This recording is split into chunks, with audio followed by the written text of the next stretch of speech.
ಈಗ ಮಧ್ಯಾಹ್ನದ ಊಟಕ್ಕೆ ನಾನು ಹುಗ್ಗಿ ಮಾಡ್ತಾಯಿದ್ದೀನಿ ನೋಡಿ. ಇದಕ್ಕೆ ಏನಂದರೆ ಒಂದು ದೊಡ್ಡ ಬಟ್ಲು ಒಂದು ಬಟ್ಲು ಅಕ್ಕಿ ತೊಗೊಂಡಿದ್ದೀನಿ, ಮಾಮೂಲಿ ಕೋಲಮ್ ರೈಸು.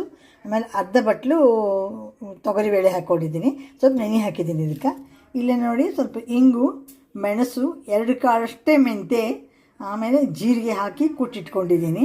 ಆಮೇಲೆ ಸ್ವಲ್ಪ ಫ್ರೆಶ್ ಕರಿಬೇವು, 2 ಒಣಮೆಣಸಿನ್ಕಾಯಿ, ಉಪ್ಪು ಇಷ್ಟು ಇಟ್ಕೊಂಡಿದ್ದೀನಿ. ಈಗ ಮಾಡೋದು ತೋರಿಸ್ತಾ ಇದ್ದೀನಿ ನಾನು.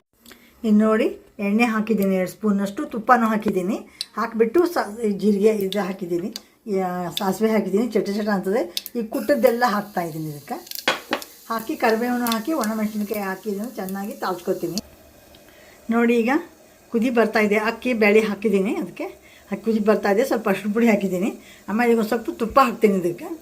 ಹಾಕಿ ಒಂದು ಕುದಿ ಬರಬೇಕದು ನೋಡಿ. ಒಂದಕ್ಕೆ ಒಟ್ಟು 1.5 ತೊಗೊಂಡಿದ್ದೀನಲ್ಲ, ಇದಕ್ಕೆ 3 ನೀರು ಹಾಕಬೇಕು. ಹಾಕಿಬಿಟ್ಟು ತುಪ್ಪ ಹಾಕಬೇಕು ಇದಕ್ಕೆ ಮೇಲೆ. ನೋಡಿ ಹುಗ್ಗಿ ರೆಡಿಯಾಗಿದೆ. ಇದಕ್ಕೆ ತಿರುಪತಿ ಹುಗ್ಗಿನೂ ಅಂತಾರೆ ನೋಡಿ. ಇದಕ್ಕೆ ತುಪ್ಪ ಹಾಕಬೇಕು.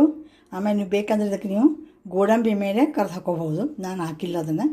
ತುಂಬ ಚೆನ್ನಾಗಿ ಬಂದಿದೆ ನೋಡಿ. ಈ ರೀತಿ ಮಾಡಿ ಭಾಳ ರುಚಿ ಇರ್ತದೆ ಇದು. ಚಲೋ ಅನಿಸಿ ನನಗೊಂದು ಲೈಕ್ ಮಾಡಿ, ಶೇರ್ ಮಾಡಿ, ಕಮೆಂಟ್ ಮಾಡಿ, ಸಬ್ಸ್ಕ್ರೈಬ್ ಆಗಿ. Thank you very much for watching my channel. Thank you.